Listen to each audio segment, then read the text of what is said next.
Hello everyone, welcome back to my channel. Hi అండి, చాలా రోజుల తర్వాత కుకింగ్ వీడియో అనమాట. This is my evening vlog అనమాట. సో ఈరోజు నేను పొయ్యి మీద వండుతున్నా వంట. ఈ వ్లాగ్ మొత్తం నేను మా కిచెన్లో కాకుండా అవుట్ ఆఫ్ కిచెన్ వండుతున్నాను అనమాట. ఏం వండుతున్నాను అనేది చివరి వరకు చూడండి, నేను మీకు ఈ వీడియోలో చెప్తాను. నేను ఈవినింగ్ మొత్తం నాకు వర్క్ ఎలా ఉండిద్ది, నేను ఏం చేసుకుంటాను. కామన్గా ఉండే వర్క్స్, కాకపోతే నేను ఎలా చేస్తాననేది మీరు ఈ వీడియోలో చూడండి. అండ్ వీడియో నచ్చితే ప్లీజ్ లైక్ చేయండి, అండ్ ప్లీజ్ చివరి వరకు చూడండి. నచ్చితే సబ్స్క్రైబ్ చేసుకోండి.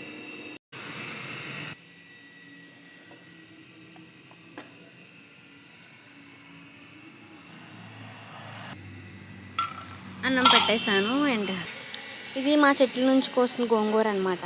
మా ఇంటి దగ్గరే ఉంది గోంగూర. ఈరోజు నేను వండే రెసిపీ ఏంటంటే బీఫ్ విత్ గోంగూర.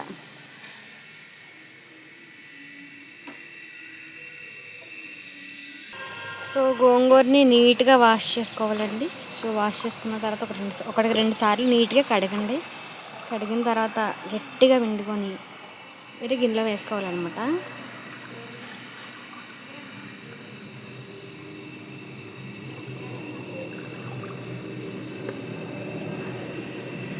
కొంచెం వాటర్ యాడ్ చేసుకోండి. కొన్ని నీళ్ళు పోసుకుంటే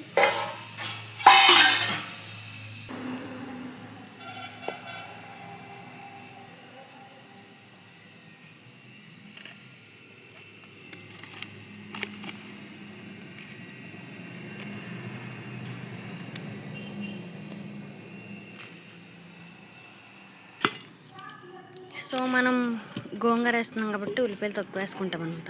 2 ఉల్లిపాయలు అండ్ 3 చిన్న చిన్న పచ్చిమిరకాయలు. అండ్ ఇది మనం వండే మీట్ అనమాట. నీట్గా కట్ చేసుకుందాం. నేను ఎప్పుడు కత్తిపీటే వాడతాను. చాకు వాడతాను, కాకపోతే ఎక్కువ కత్తిపీట అయితే నాకు మీట్ కోయడానికి ఈజీగా ఉంటుంది. మొత్తం కట్ చేసుకున్నాక నీట్గా చూపిస్తాను మీకు.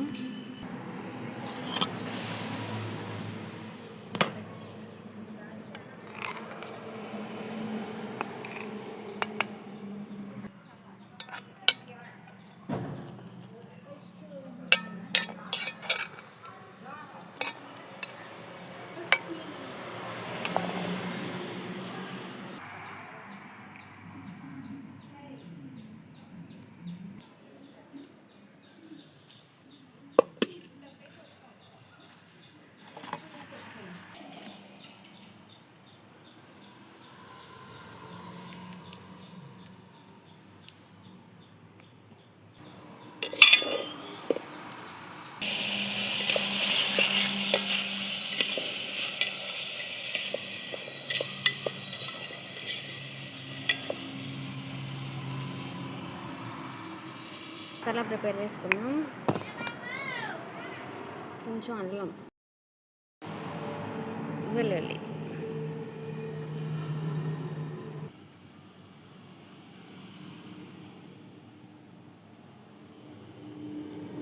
లవంగం,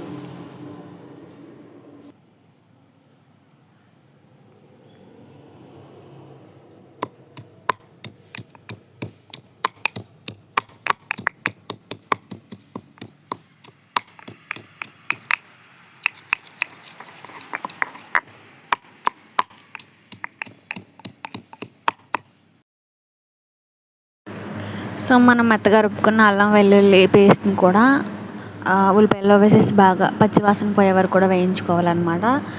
ఈ పేస్ట్ కూడా ఉల్లిపాయలతో పాటు నీట్గా మగ్గిపోతాయి. తర్వాత మనకి మంచి స్మెల్ వచ్చింది అనమాట. తర్వాత ఈ ఉల్లిపాయలు బాగా మగ్గిన తర్వాత ఇందులో మనం మీట్ ఉంది కదండి, మనం నీట్గా కట్ చేసి కడిగిన మీట్ ఉంటుంది కదా, దాన్ని యాడ్ చేసుకోవాలి. అంతవరకు అడుగంటకుండా ఉల్లిపాయలను తిప్పుతూనే ఉండాలన్నమాట.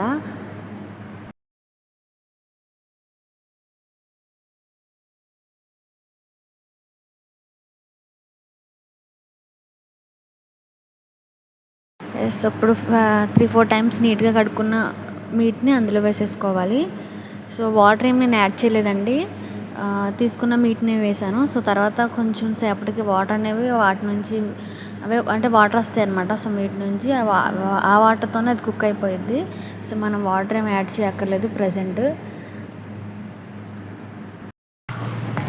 సో మనం ఉడకబెట్టుకున్న గోంగూర ఉంది కదండి, సో దాన్ని మెత్తగా మ్యాష్ చేసేసుకోండి. అంటే కొంచెం రుబ్బుకోవాలన్నమాట గోంగూరని, అంటే తరకలు తరకలుగా ఉండకుండా చక్కగా మెత్తగా రుబ్బేసుకుంటే కనుక మనకి కూరలో బాగా కలిసిపోయేది, తినేటప్పుడు తరకలు లేకుండా ఉంటుంది అనమాట. సో మనం ఉడకబెట్టుకున్న గోంగూరని మెత్తగా రుబ్బేసుకోవాలి.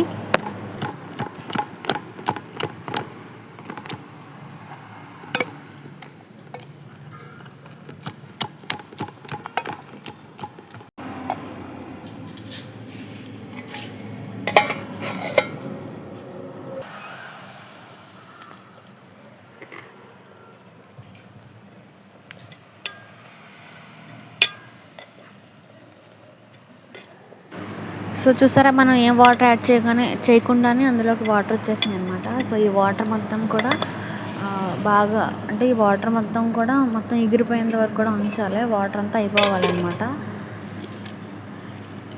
వాటర్ అంతా ఎగిరిపోయి ఆయిల్ పైకి తేలేంత వరకు కూడా బాగా కుక్ అవనివ్వాలి. చూడండి, కొంచెం కొంచెం తగ్గుతున్నాయి వాటర్. తర్వాత ఇందులో కొంచెం ఉప్పు,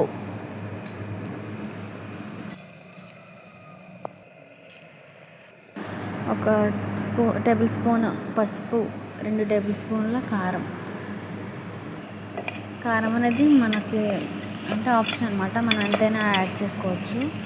సో నేనైతే కొంచెం యాడ్ చేశాను, అంటే పిల్లలు కూడా తింటారు కాబట్టి. సో మీకు ఇంకా ఎక్కువ కావాలి, ఘాటు ఎక్కువ తినే వాళ్ళైతే ఇంకా యాడ్ చేసుకోవచ్చు. ఇది కొంచెం మగ్గిన తర్వాత ఇందులో కొంచెం వాటర్ యాడ్ చేసుకోండి.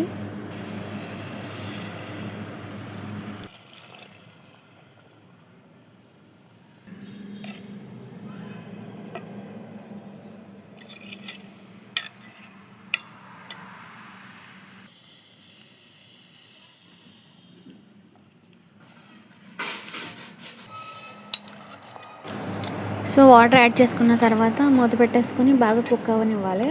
సో ఈలోపు నేను ఇంట్లో పనులు చేసుకుంటున్నాను అనమాట. సో రేపు టిఫిన్ కోసం పప్పు అండ్ బియ్యం నానబెట్టాను, ఇవి నీట్గా కడిగేసుకొని పక్కన పెట్టేసుకున్నా. ఫైనల్లీ కర్రీ అయితే రెడీ అయిపోయిందండి. సో మనం ముందుగా ప్రిపేర్ చేసుకున్న గోంగూరను కూడా ఇందులో యాడ్ చేసుకోవాలి.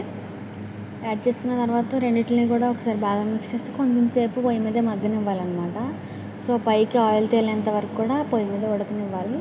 సో నేనైతే పొయ్యి మీద ఉండిన టేస్ట్ అయితే గ్యాస్ మీద ఉండిన టేస్ట్ రాదండి. సో పొయ్యి మీద అనేది చాలా టేస్ట్గా ఉండిద్ది. నాకైతే ఈ కర్రీ చాలా ఇష్టం.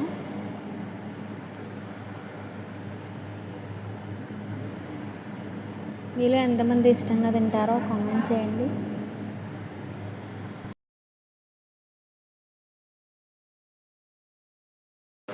వీడియో నచ్చితే please like, share and comment, and నా ఛానల్ సబ్స్క్రైబ్ చేసుకోండి.